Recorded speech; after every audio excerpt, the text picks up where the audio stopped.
Can you leave Jenny, it? can you set that up back there just so it's recording what's going on here for everyone else who's coming in? It's okay. It'll work back there somewhere. So let's start with some introductions. Franz, you're the first on our list there, or in the screen. Would you like to go first?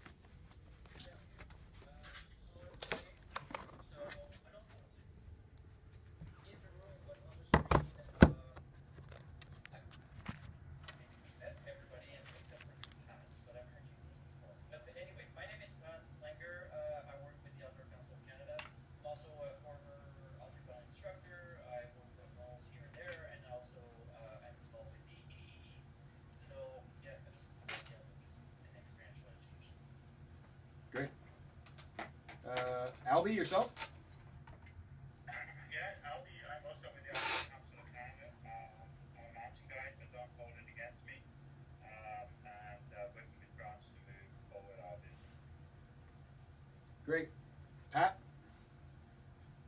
Hi everyone, I'm Pat. I have worn a lot of hats in this outdoor world. Taught for Outward Bound. I'm now a field leader, instructor for the Outdoor Council. Have done a ton of stuff with AEE, currently head of the Journal of Experiential Education. And my full-time day job is as a prof at Cape Breton University. Does that work great? Perfect. I think we're just going to try and set this up right here so that we can hear and see. We got that. Thanks for your patience, everybody. Thanks, Pat and Rob. Hey, good afternoon, everyone. This is Rob Smariga with the Association for Experiential Education in Boulder. You know, Brad, I'm really just here to keep an eye on Franz, Pat, and Janie to make sure that they don't get out of control as voices of AEE. Right. Well, I've been to AE conferences and I know just exactly how out of control it can get. So it's glad to have your. We're very pleased and privileged to have your temperance with us today, Rob. Thanks very much. Nice to be here. I guess myself. My name is Brad Gooderham. I'm working with the Duke of Ed, Outdoor Council of Canada, Wild About Vancouver. I'm a former Outward Bound instructor, and Pat was my thesis advisor. So I think I have connections. Oh, and I'm a member of the Association for Experiential Education as well, and a former presenter and attendee at the conferences. So I think I kind of check off all of these boxes, and that's one of the reasons that we're trying to put these events together. Is I recognize that I have vested interest in all of these organizations, and I would like to see us all succeed together. Who else is back here?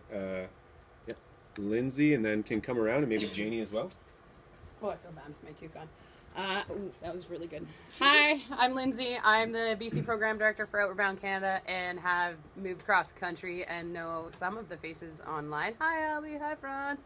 Hi, Lindsay. I feel blessed to also transcend a lot of different organizations. I think Albie and I worked together on the very first OCC instructor course down in Toronto.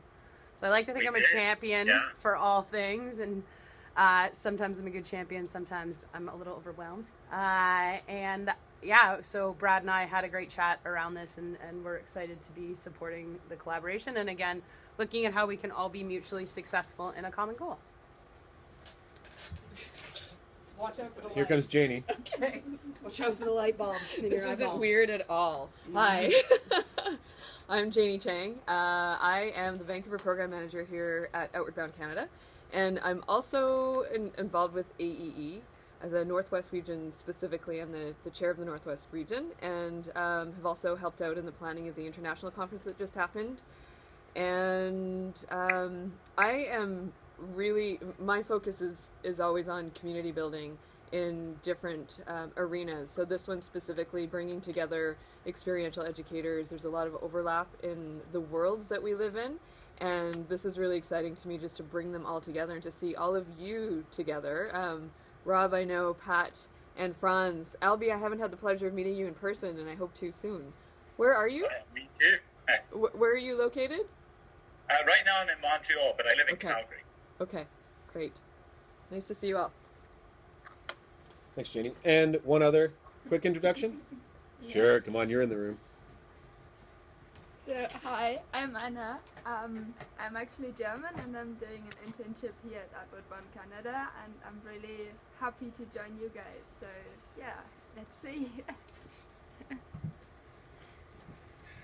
Great. Some of the people who were unable to make it with us were Patrick Robertson from Robertson and Co. And they're doing the redesign of the British Columbia curriculum. He Correct. also wears a Metro Manhattan UBC too. And he's at Metro Vancouver and UBC, and Bruce Ford from Metro Vancouver, and Dr. Hartley Bannock from UBC Teacher Education, who's the driving force behind Wild About Vancouver and very keen on outdoor education. They all send their regrets that they couldn't be here, but we'll have a video for them to check out. We'll head to the next one. Any questions so far? Good. So, just very quickly, I just wanted to very quickly go over why Confluence and who was Kurt Hahn. I think most of us probably have a pretty good idea about who Kurt Hahn was. But long story short, he was one of the most, and remains one of the most, influential educators ever. And this quote down on the bottom really sums up what he did. It says, "No one else in our day has created more original educational ideas and at the same time possess the gift of getting them into practice." And that's really what we believe Hahn's success was, is getting these things into practice. And we'll just jump on to the next one. So why Confluence? We wanted to use the themes of Kurt Hahn to anchor some of our conversations. And not just that, but to also recognize his pervasive influence through outdoor education and experiential education. And he really runs the gamut of everything that we would point to today to be relevant 21st century education. These are things that Hahn was working on 50, 60, 75 years ago. Like the video or next slide? We can do the next slide. But as you can see, all of these different organizations that have had significant influence globally for the past up to 75 years in the case of Outward Bound International, all come back to Hahn. And so one thing that Hahn always said is that he is not new and he is not original. He's building on the knowledge of the people that came before him. And those were people like Plato and Lord Baden-Powell and Prince von Baden. And so he was a collector of other people's ideas, and he worked to bring those things together. And that's very much influenced the thinking behind this event, is that we can work together to have a collective good idea. Some of our target for this event is looking at bringing in, as I said, Patrick Robertson, who's redesigning the British Columbia curriculum, and the science curriculum.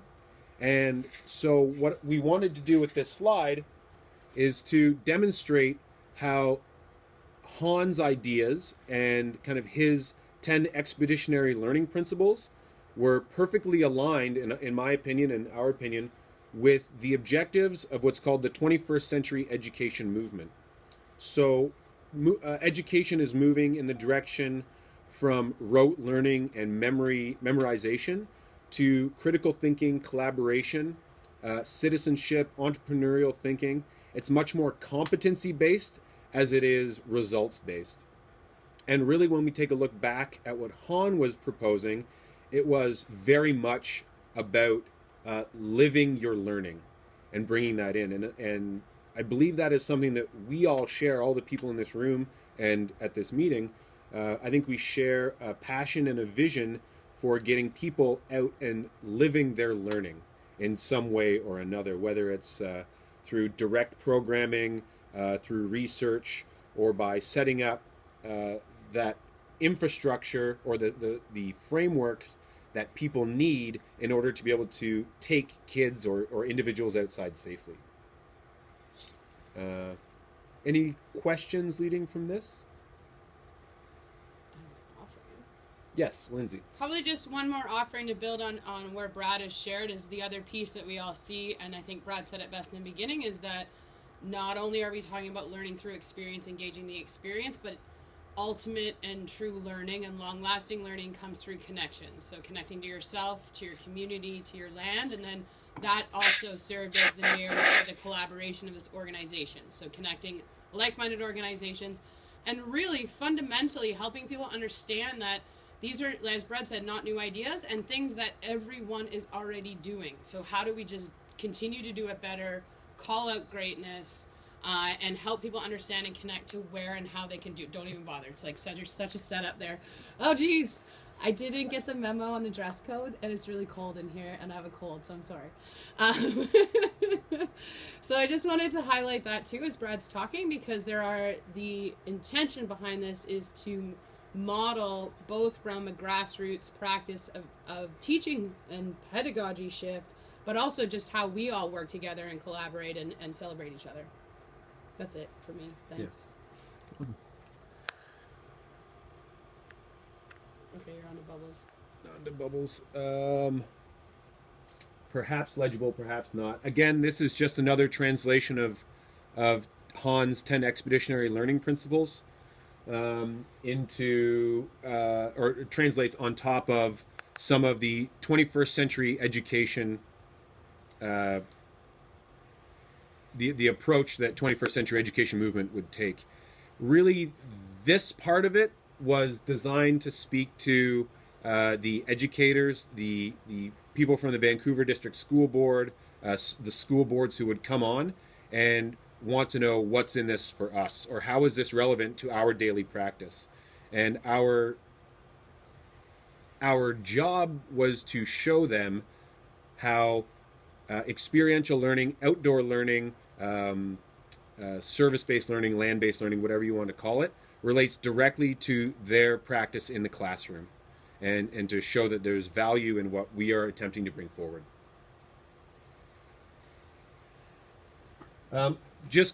You will all have access to this slideshow after I've made it public. I think I posted it on the page.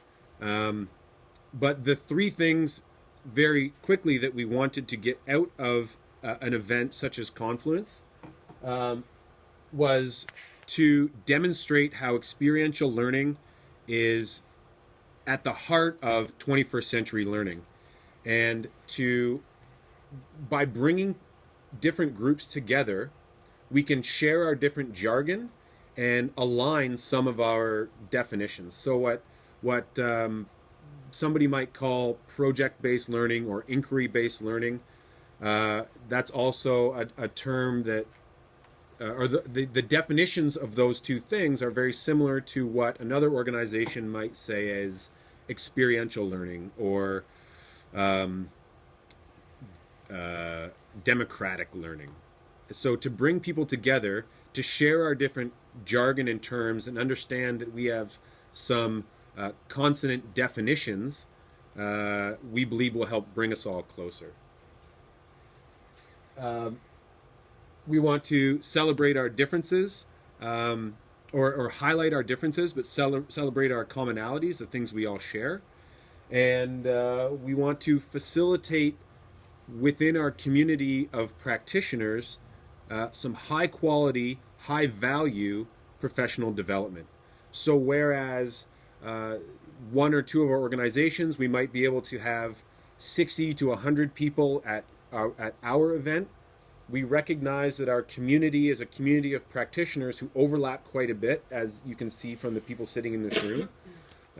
If we can pool our resources, share our resources, and bring all of our congregation, if you will, all together under one roof, we think that we can meet the goals of each individual organization, offer high value product and training, and expose the people within that demographic to other like-minded organizations.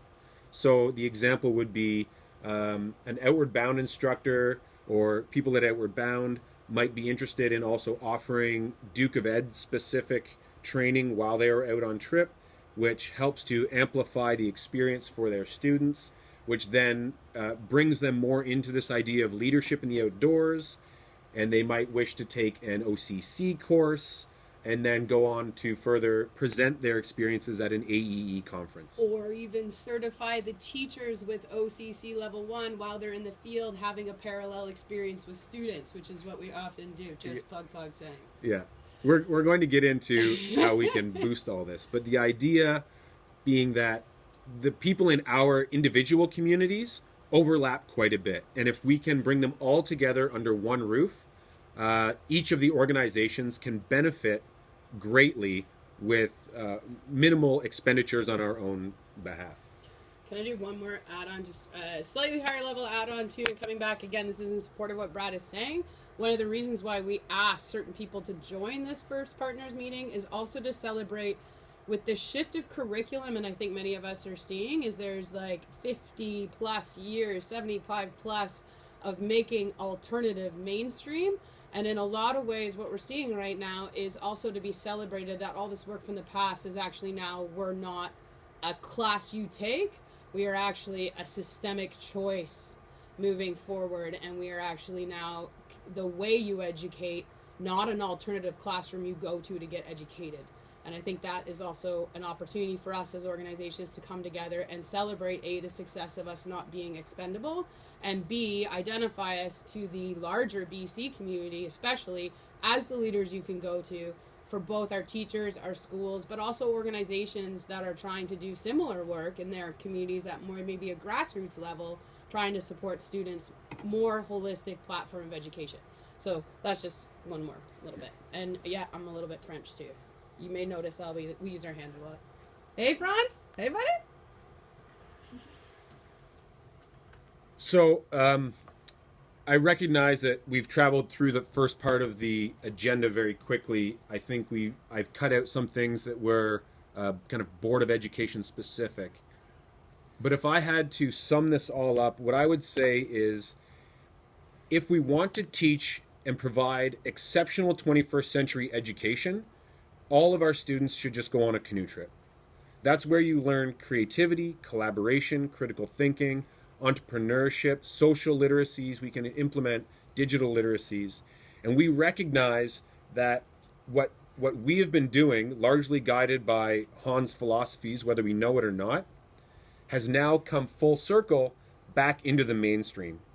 And we as experiential educators have an exceptional opportunity now to identify ourselves in the conversation as experts in 21st century education, because they're focusing so much on the experience, and that really a very strong constructivist approach where these students are feeling their education a bit more and personalizing it, individualizing it. So that's how I would sum it up. Why Confluence? Any questions before we? That was quite a bit. Yeah, I have a small question. So you mentioned 21st century education. Is that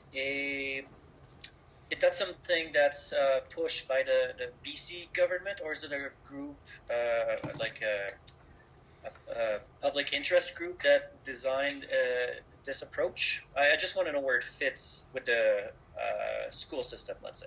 Sure thing. 21st century education movement is a global movement.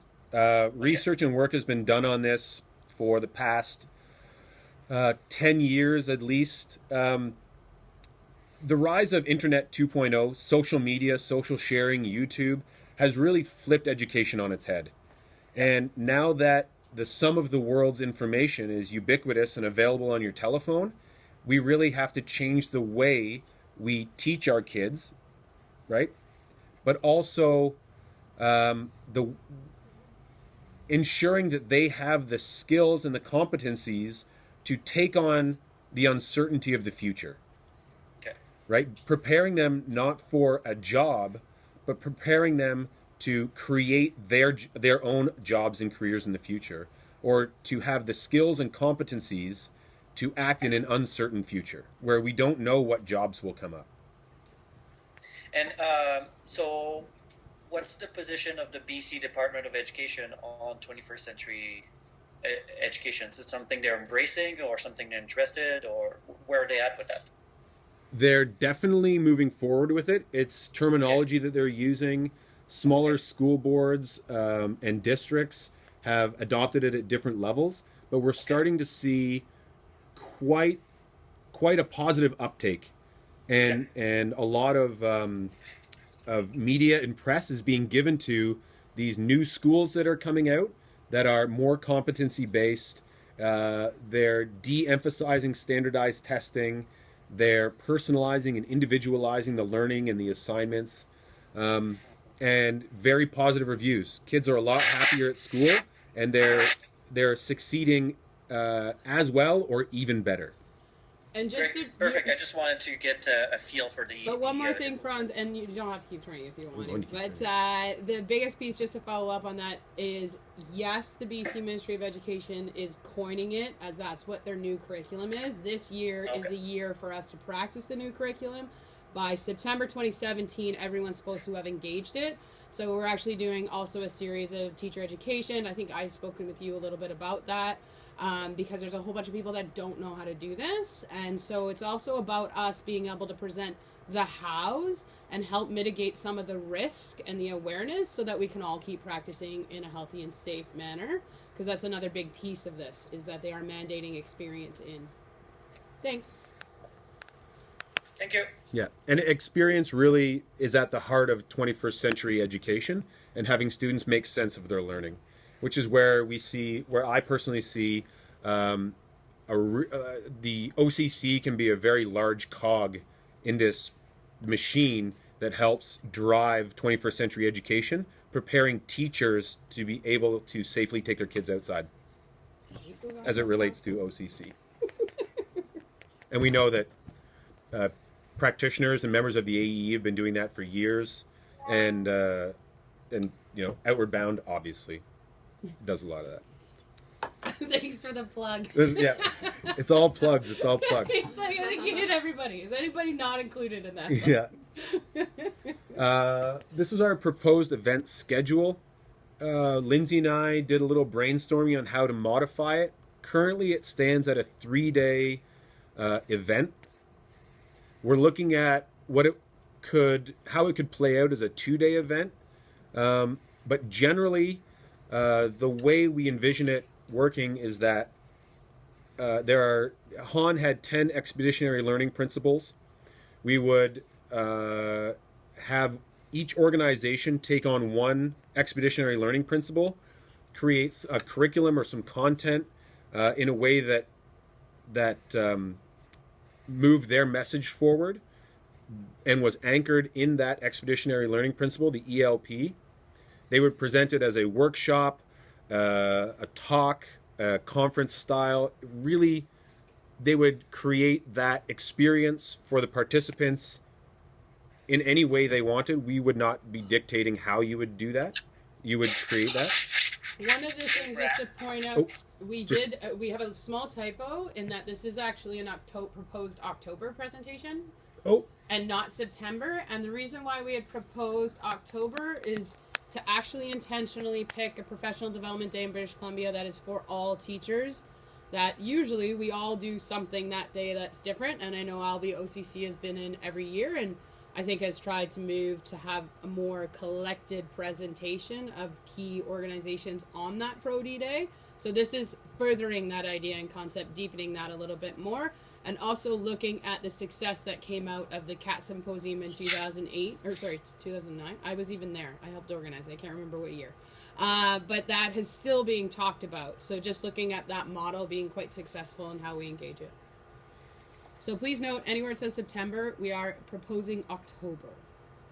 So that was my question, because I was like, oh wow, it's in September. Now it's no longer a conflict with AEE. But I mean, so this causes some, for me personally, October doesn't work so well, but I'm still happy to engage. But yeah, and it really was set that, well, not set, it was proposed to be that day because of the provincial-wide professional development day, where we thought we could recruit a number of teachers, and if the Vancouver School Board and Robertson and Co. were on board, it would be, and Metrovan, it would be in the platform for them to showcase the new BC science curriculum, which has a focus on experiential learning. So that was one reason. But if they step away from the table or they're unable to become a part, then our dates open up significantly. Our dates are not set necessarily. We have targets and proposals, but this is why one reason we wanted to all get together and chat about that.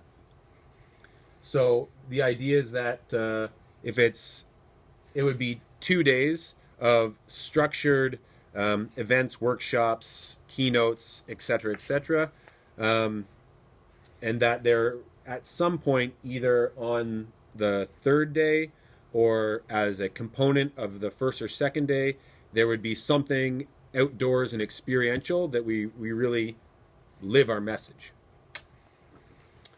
One thing additionally that we talked about is if we have teachers, British Columbia teachers, might it be possible to offer a stream within this event where they come in and at the end of the 2 days or 2.5 days, they walk away with the OCC Field Leader 1 training while still covering some of the or still participating in this event. So that's a conversation that I think Albie and Franz and myself and some of the others can have about what that might look like for the OCC. Brad, I have a quick question, and it's not really about the event as it currently stands, but maybe it's about the bigger vision. Yep. I love the idea of it already. I'm just wondering if there is the conversation or the vision to expand it in future years beyond Vancouver and things like that. I'm just trying to place myself in the conversation as a prof from CBU. I can see some great connections, and I can bring our master's program on board with this, and I can also wear my JEE hat and say whatever I want as long as Rob doesn't hear it. But I'm just wondering if there's a longer term vision that we'll see this be, if it's a success in Vancouver, we'll run one at Brickworks in Toronto, and maybe we'll run one in Atlantic Canada or outside of Canada. Yeah, absolutely. Lindsay and I, from the very beginning, said that we wanted to keep the administration of it small and reasonable, and to also have a replicable event. And scalable. Scalable. Replicable and scalable. Those are the two words we really put out there. So if we can keep our belts tight on this one and knock it out of the park, and then Calgary likes the model, then it could be Confluence. What is it? YYZ? Yeah. Okay. So we also thought too you could go international with it, because all of our organizations exist in a multitude of different countries as well. So in addition to YYZ to whatever nickname we're going to give it right now, we can also look at it. One of our goals is to do it so well that we can actually publish it a little bit and look at how you could collaborate with your local community members. Maybe you don't even use large organizations. Maybe it's really grassroots and small in your own neck of the woods. Say Moose Jaw could have something as meaningful. So really just trying to create this again from a place that people can replicate and scale it. And all of us are already in almost every city. So yay. Yeah. Small I think strong. Confluence, if it's centered here, not unlike TED Talks, and then we have X conferences, Hahn X, Cape Breton, or whatever. You are in charge of all naming. Yeah, I'm in charge of naming. That's my job.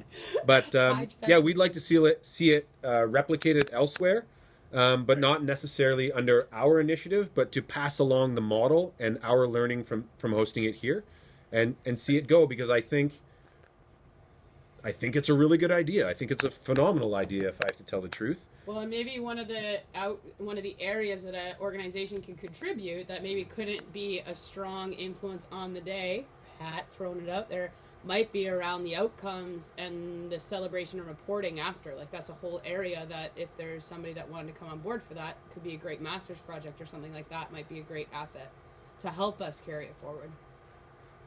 Right. Just an idea. Brad and I didn't talk about that, so I might get in trouble later. No, that's good. And linking it to other events as well. I think, Rob, you and I had brainstormed a little bit about how Confluence could complement an AEE convention, or we're really open to whatever works. The pub night was a big one.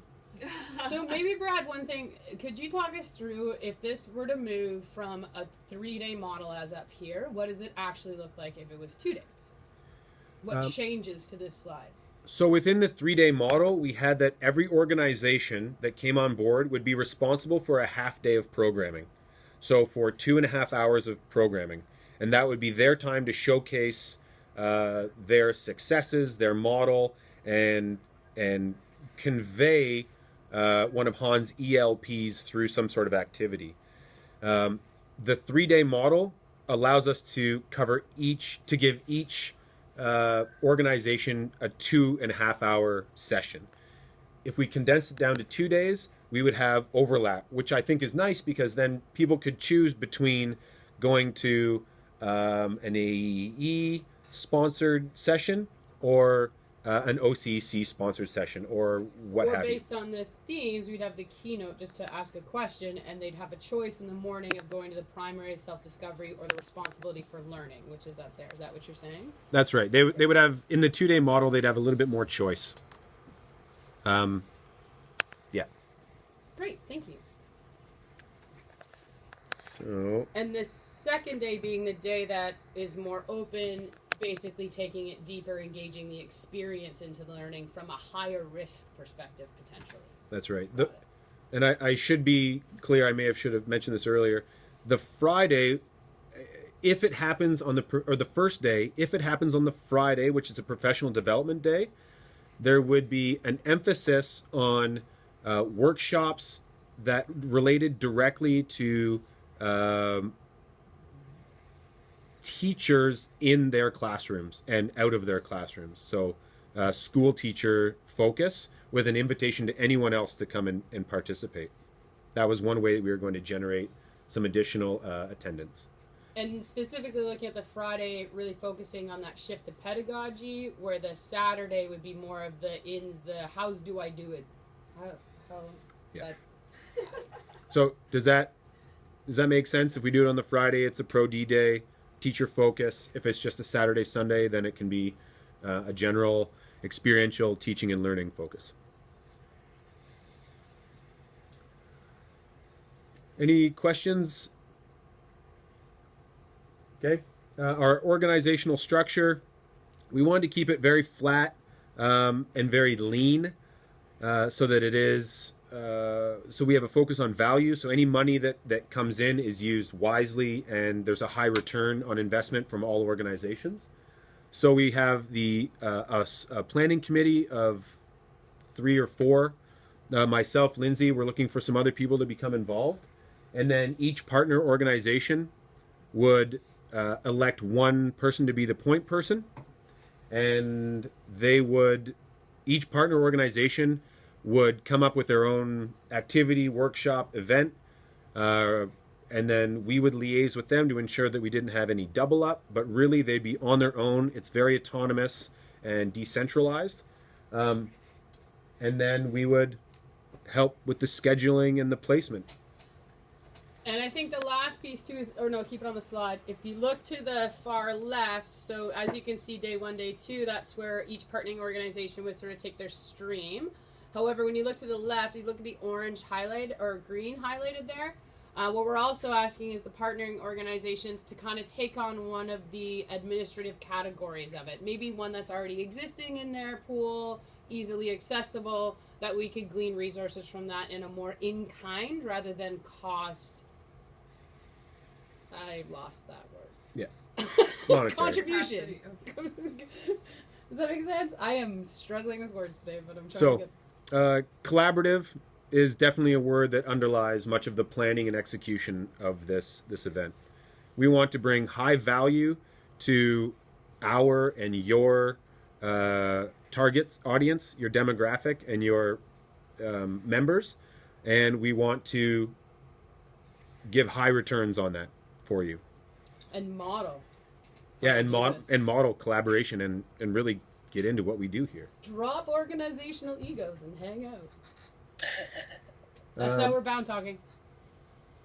Our roles are you okay with me continuing? Yeah, on? just keep rocking it. You're doing great. So the roles and responsibilities, you can see them listed there. I'm sure you can read those all right. You can read those all right. What I really want to come back to is high quality, high value, and really significant outreach into your target demographics, or our target demographics. So serving the people who are within our organizations, but also reaching out to the people who sit on the periphery of that and drawing them in. Really drawing people in and showing that we can be one community. And by sharing resources, I think it just makes sense. Myself, I would have to, if each of the organizations I was involved with, that would be 5 conferences, 10 days. But if I could have a similar experience over 2 days, that's high value for me as a practitioner, and it's a good investment of my money, and we think that our target demographics will respond to that. Okay, so this is where I talk. Budgets, more. yeah. Do you want to come in? Right I don't even care. You can just turn it if you want. You want me in that chair? yeah. Okay. So I get the really glory job of talking about the dollars, because that's like that's not my love of life. One of the things with the budget that we wanted to do was just present to you some ideas around this collaboration and how it can work. And all of you are extremely familiar with budgets and conference lines and how crazy they can get. So as soon as we start putting a full budget together that has everything in it from venue to food, we're pushing something like a $90,000 budget. What we did was look at a budget that we could actually look as an in-kind value break-even budget. And coming from 2 worlds, one where some of the revenue would come from participant, and we're budgeting in costs to afford travel allowances, things like that. In addition to that, looking at opportunities that are coming up quite closely. So for example, when we talk about modeling collaboration and mutual support, one of the things that is out there is that this I might speak out of turn, so I'm happy to engage the conversation, and you can feedback whether or not this is a correct statement or an incorrect statement. However, one of the things I think we all recognize is that funding opportunities, for instance, do not come if you are a single organization looking to do one thing and serve as a whole bunch of people. In terms of a collaborative funding plan, if we talk about that, when you get multiple organizations in, now funders and granting bodies are very excited to put their money to something that's going to reach beyond that one group. So this would be a great example of one where we, for instance, the Vancouver Foundation has a granting opportunity coming up that I would like to put in for Outward Bound Canada as the charity, saying we're working with all of you and request funding for this a year in advance. So we can start also showing how in your own backyard you could go to each of your businesses and generate some funds, things along that nature. So that's sort of the bigger philosophical budget chat concept. The way we've done it now is if there is a group that can come on and do a venue in kind, of which Metro Vancouver and UBC have both expressed interest and opportunity to do that. Oh my heavens, is that Franz's mom? Hello, Franz's mom. Or is that Megan's mom? Anyway. It's the mother-in-law. Hello, Megan's mom. Megan is... Anyways, what we wanted to get at was something that was also pretty affordable. So right now the budget we have is a break-even budget. It is returning $29.30, and I can send it out to you all. It requires an in-kind donation of time, so people to help run the actual events. It calls for an in-kind contribution of venue and food, of which we actually thought, based on location, we could actually take food out of the conference responsibility. It provides us a small amount around travel, gifts, guest speakers, keynotes, things like that. And it really sets it at $175 per participant for the entire event, 2 days. So there is a small... $150 per person for 2 days, and that was with a return of 200 people at the conference. Or no, sorry, 110, 115. Hey, is it pulled up there, or are you just that good right now and I'm losing my brain? It should be up there. And just go to the Excel side. But, so that's where we started with, trying to keep it reasonable, trying to keep it collaborative. Yeah, there we go. Is that kind of hard to see? I can send this out again as a PDF for folks.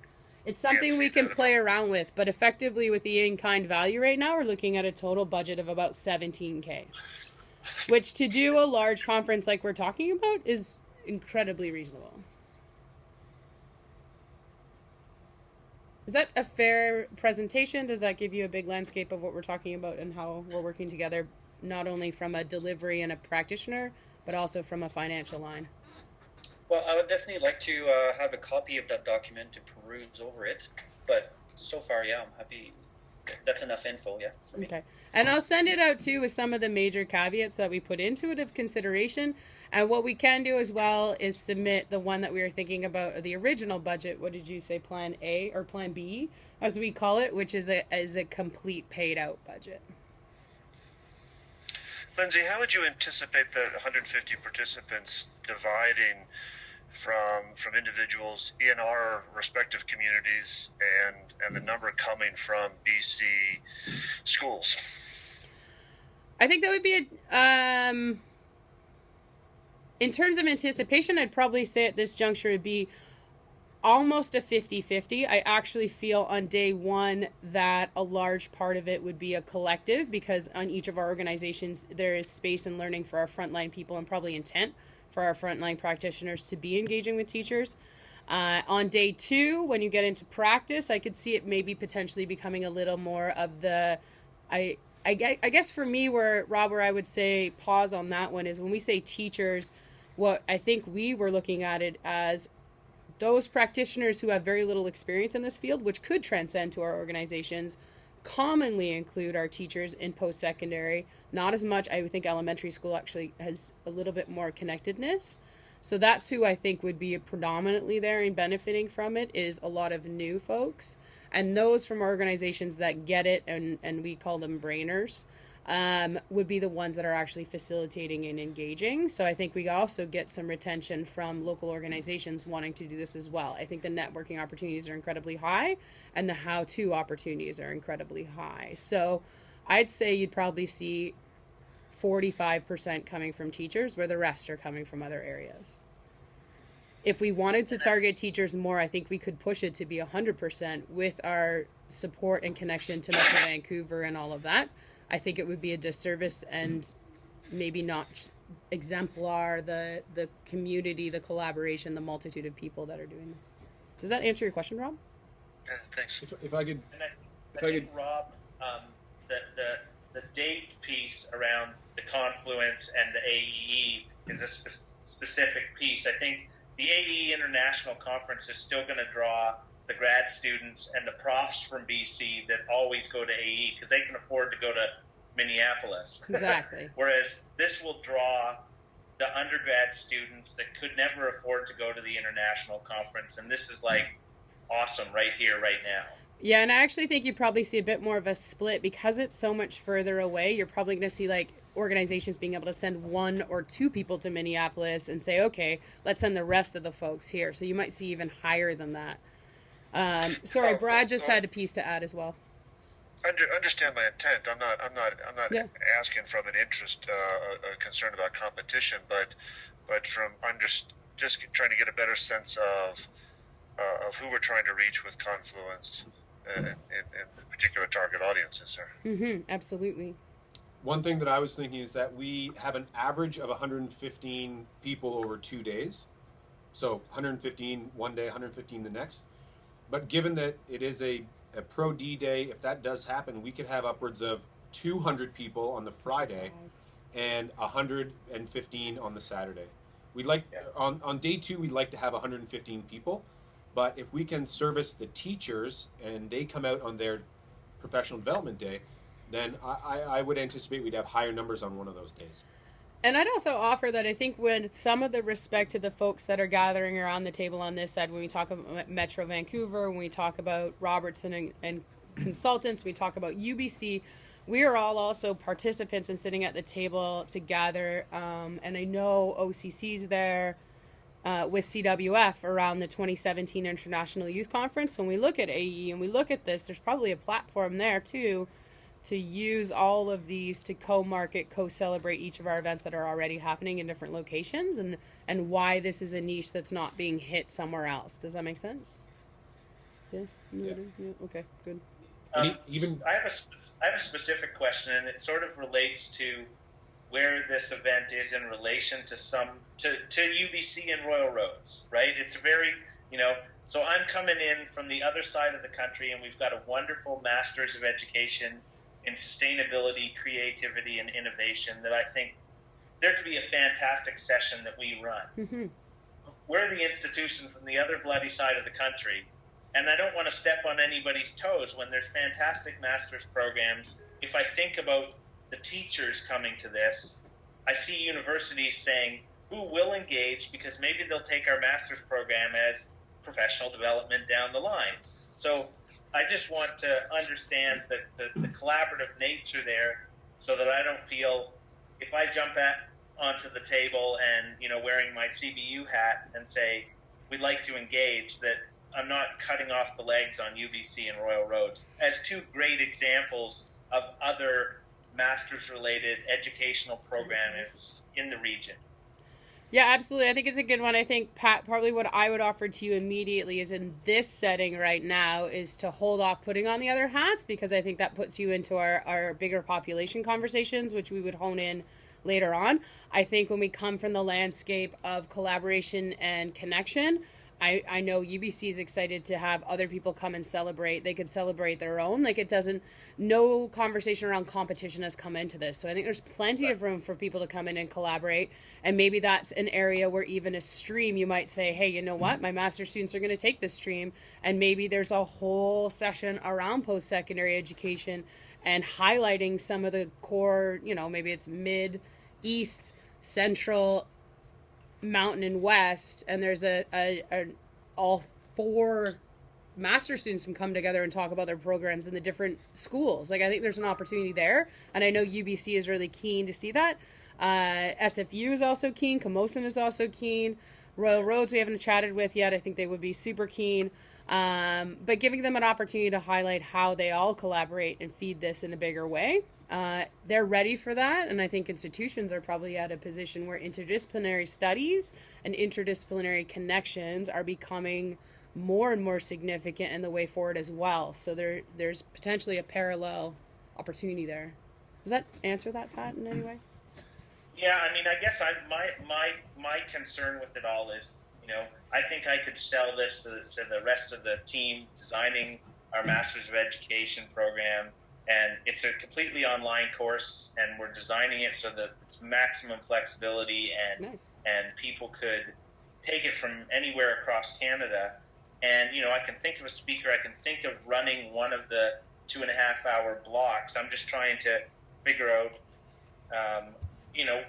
where you're asking me to wear my hat, because I could wear it that level and I can see great things. But alternatively, I can see, the role of research in this type of stuff is another conversation that could go on, and I could wear my JE editor's hat, and work with Rob and work with any number of other research partners to design a different 2.5-hour block with that hat on. So I'm just trying to fit myself.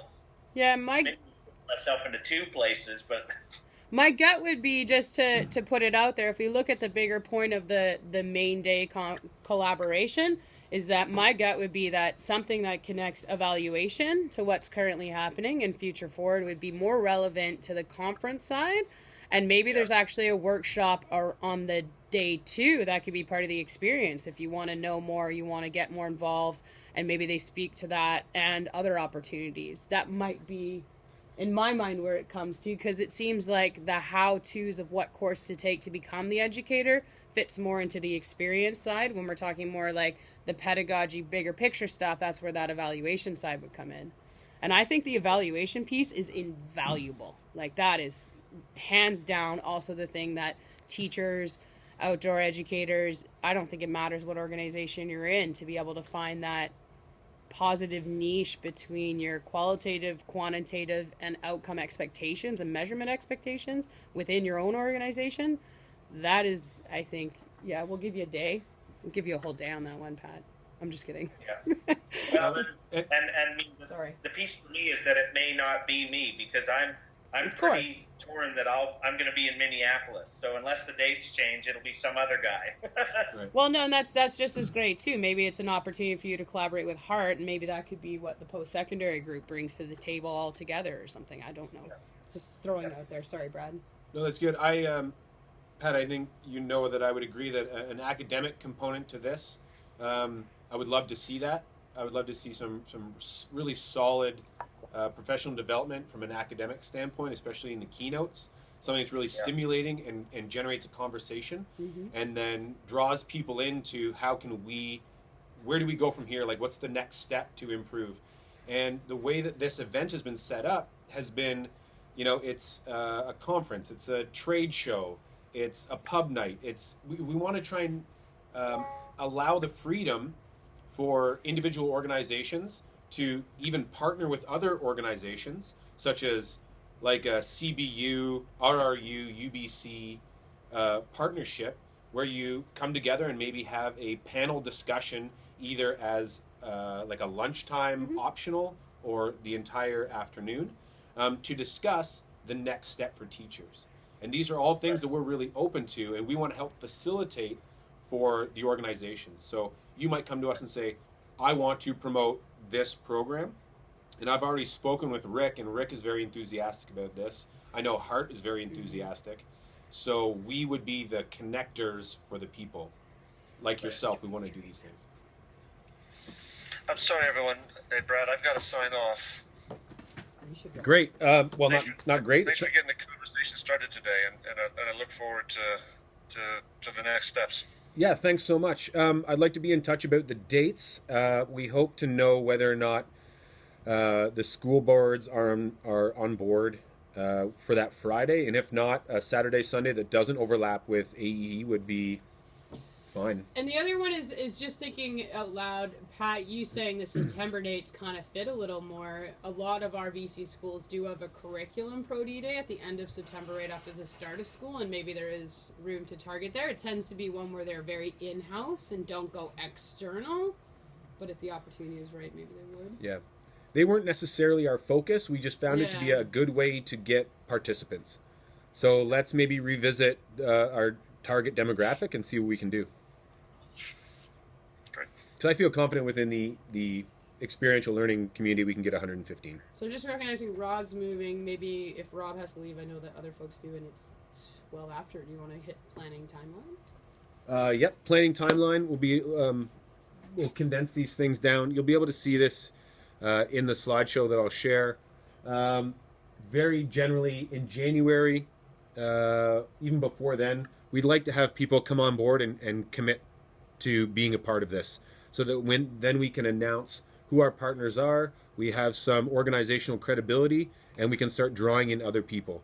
The benefit of committing early is that you will be able to choose your ELP, that experiential learning principle, first, and drive it from there, and have a bit more say in when you would like to present and what you would like to do.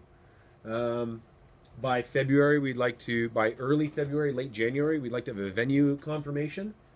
By May, we'd have the final schedule all laid out, so people had plenty of time to plan that into their 6-month long term. And then October, potentially September is when the event would happen. Of course, marketing ramps up all the way through there. Registration would open sometime in May, right after the schedule was confirmed.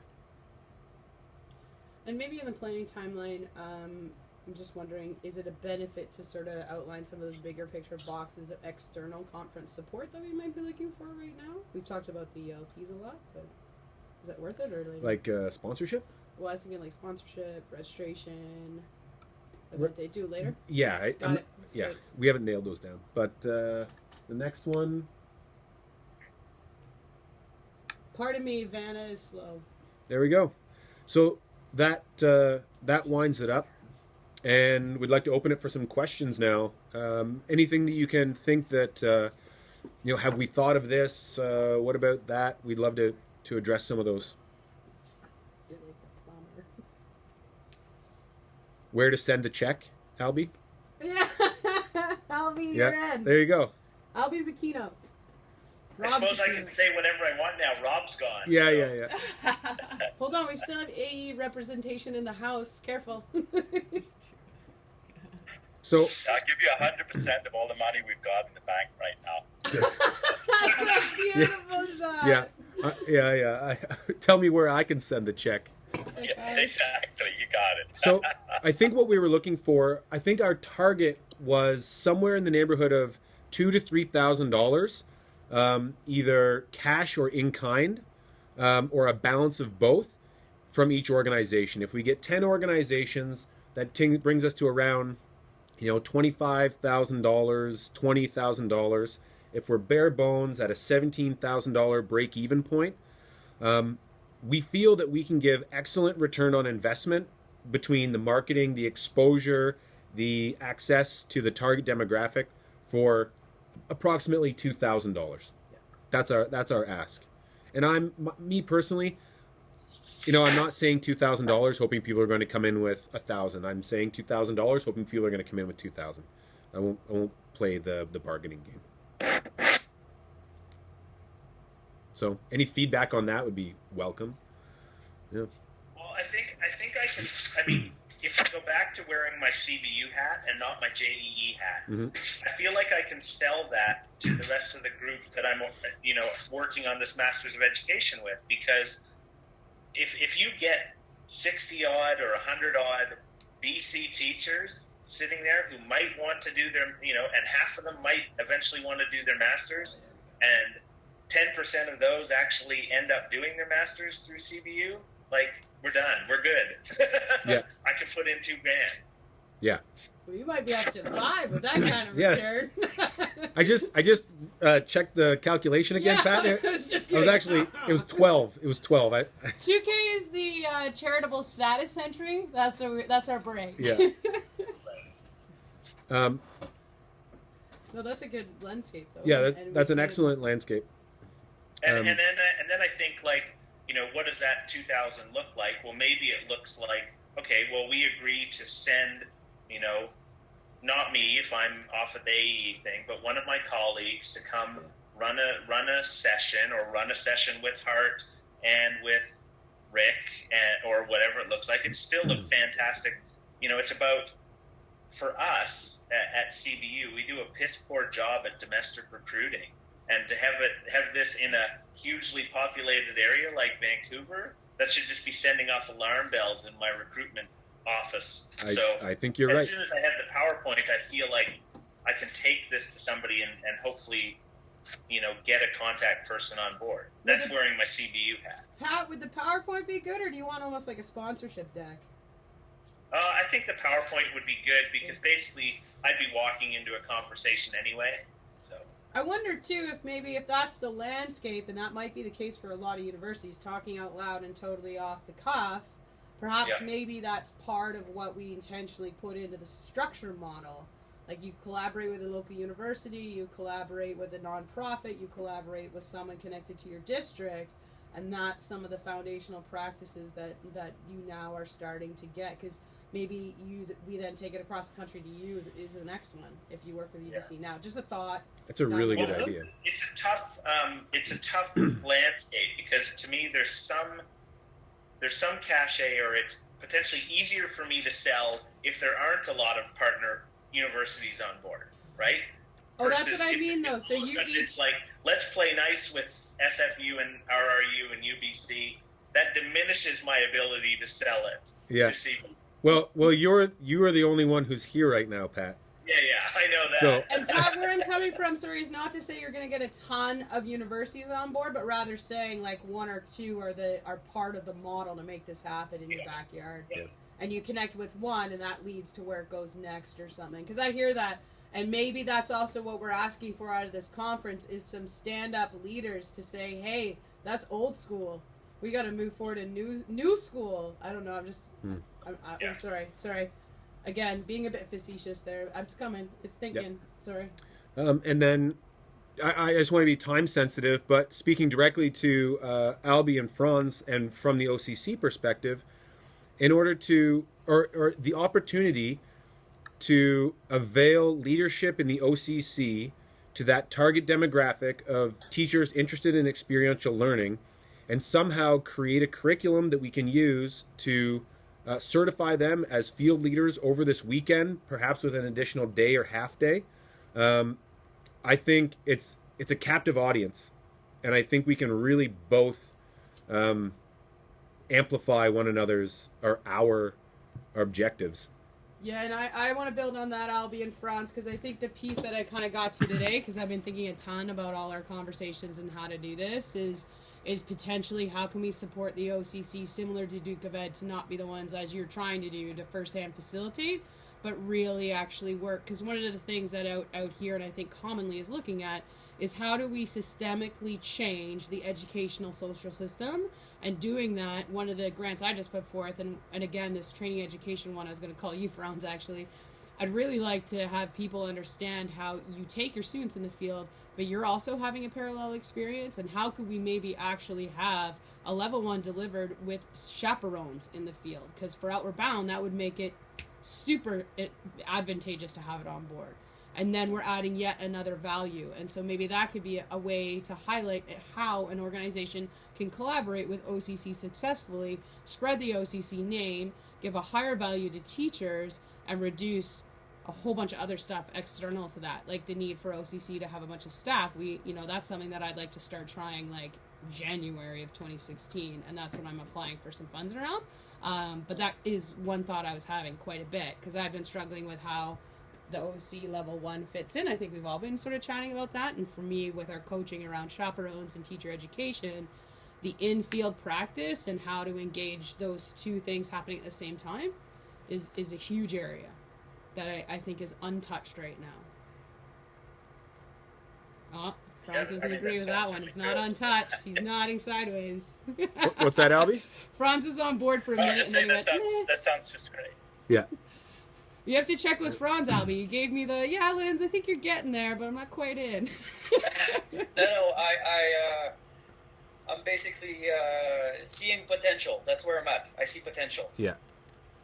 And myself, with my OCC hat on, I want to see as many field leaders trained as possible. I think this is an amazing demographic to avail ourselves to, and how do we build that critical mass of field leader trained teachers who then tell their friends about it. So I think one of the challenges in this context is that it does take close to 16 hours to deliver the course. Conferences are very psychologically draining for people, and so to deliver the course and go to the conference is probably too much for them to manage. Yeah, agreed. Something we've done at similar events is, rather than deliver the whole OCC curriculum, is just to deliver a lesson, or maybe just one less focused lesson, to get people excited about it, so they're more interested in getting involved at a separate time. That's what I was That would fit in well with the sort of vision you've got here around the different sessions. Right. And I think I was just trying to conceptualize how that would work.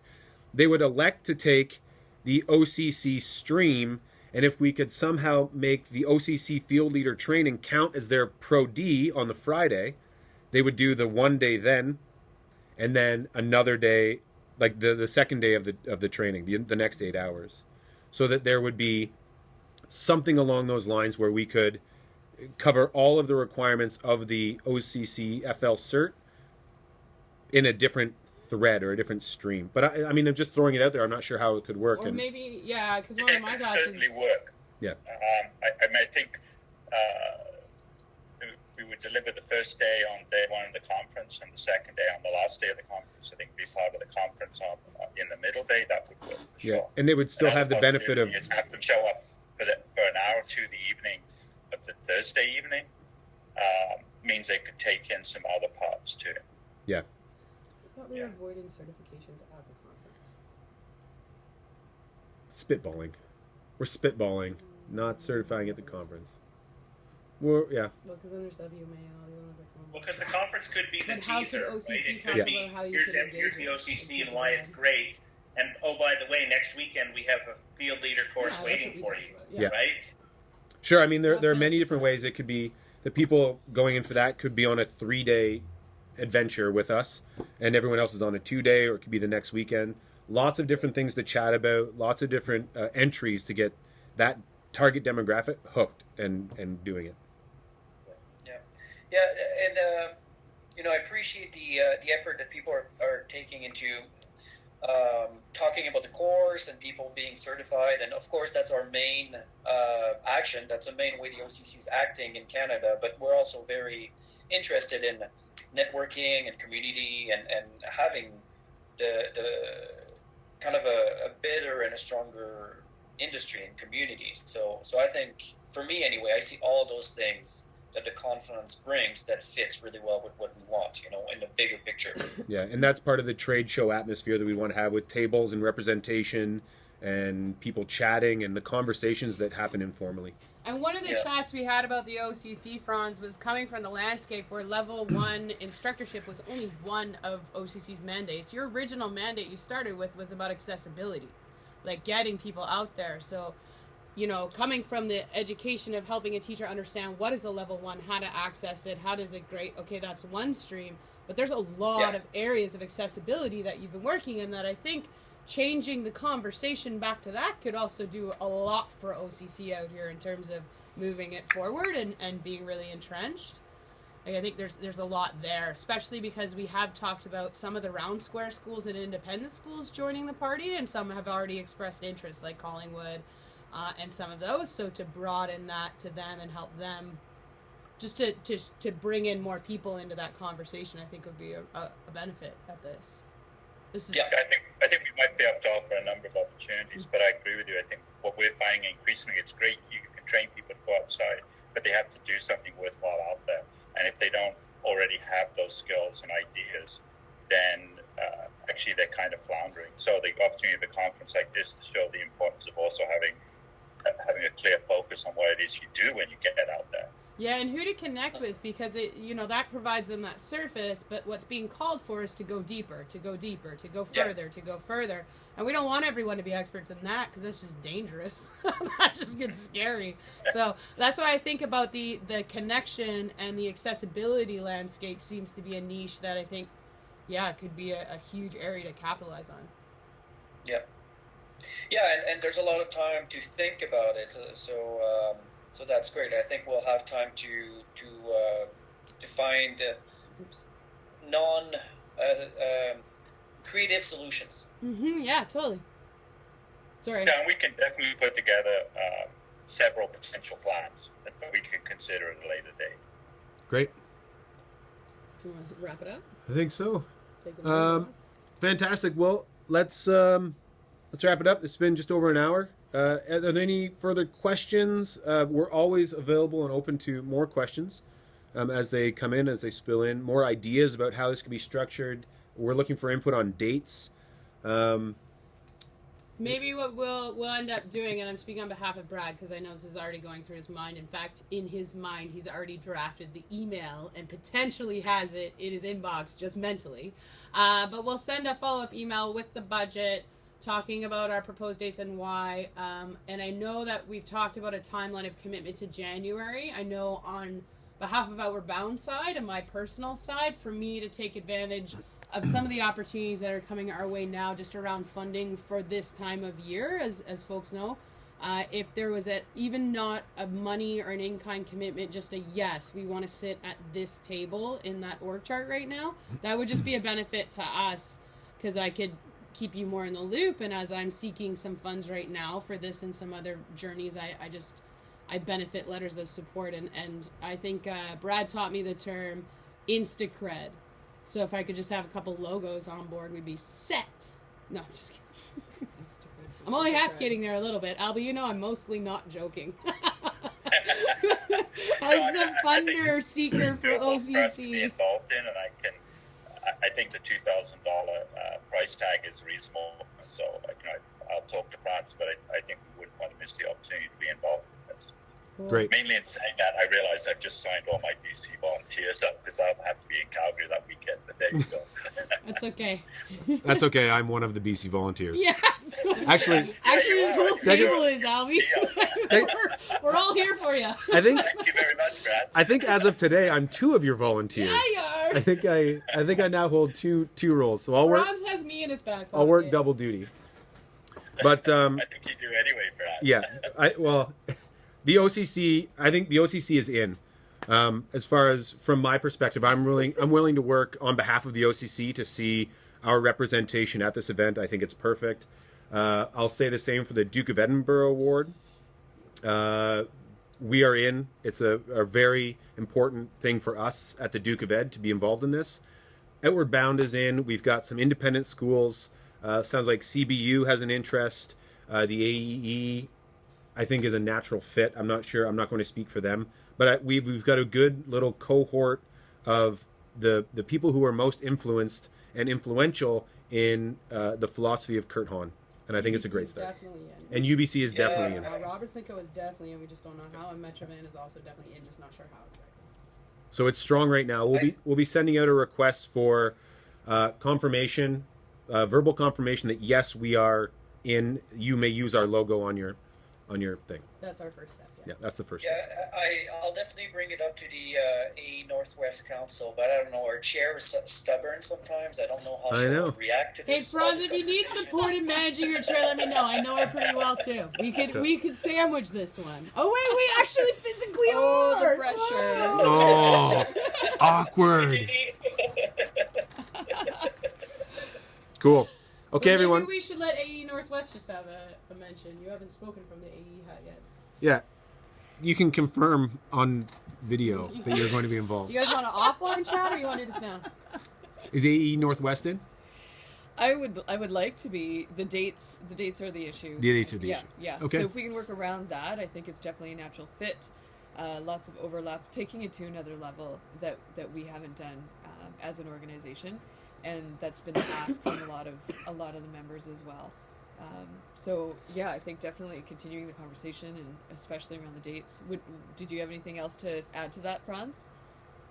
No, I also think it's something the council we should discuss, and I'm interested, but I think we're a council-based organization, so right. That it's going to be a group decision. Great. Okay, everyone. Look forward to an email coming in the next day, I'd say, 24 hours, with a summary and some considerations that we've taken away from this. And please do, at any point, get in touch with us, ask the questions, and provide any input that you think is important for us to consider. That's really valuable for us to be in collaboration. And also maybe any other people, organizations that we haven't invited that you think might want to sit at the partners table. Not like the open invitation, but... partners table. Okay, well, about that, sorry, you made me think, if there's a brochure that can come out soon, I think there's also teachers in Alberta that might be interested in joining. I would say that too. Yeah. And interior BC, yeah. Sure. Yeah, we'll take that into consideration as we start pushing this information out. And once we're on board, when something comes out from the planning committee, it can just be, we would love it if it was just kind of passed out through your networks. And that's kind of how we decentralize and promote one another. All good? Thanks very much, everybody. Thanks for making space. Nice. Pat? Thank you, Brad. Thank Yeah. you, Brad. Hey. A lot of this is you with your fancy Google. Thanks, everybody. Yeah, fancy Google. I'll get it dialed in for next time. I have to go, but thank you. Thanks a lot. Thanks, Franz. Hey, Pat, stick around on the line for a second. Okay. Thanks, Albie. We'll talk to you soon. Thank you. Hey, how's it going, Pat? Good. Yeah. How are you? Yeah, good. Productive.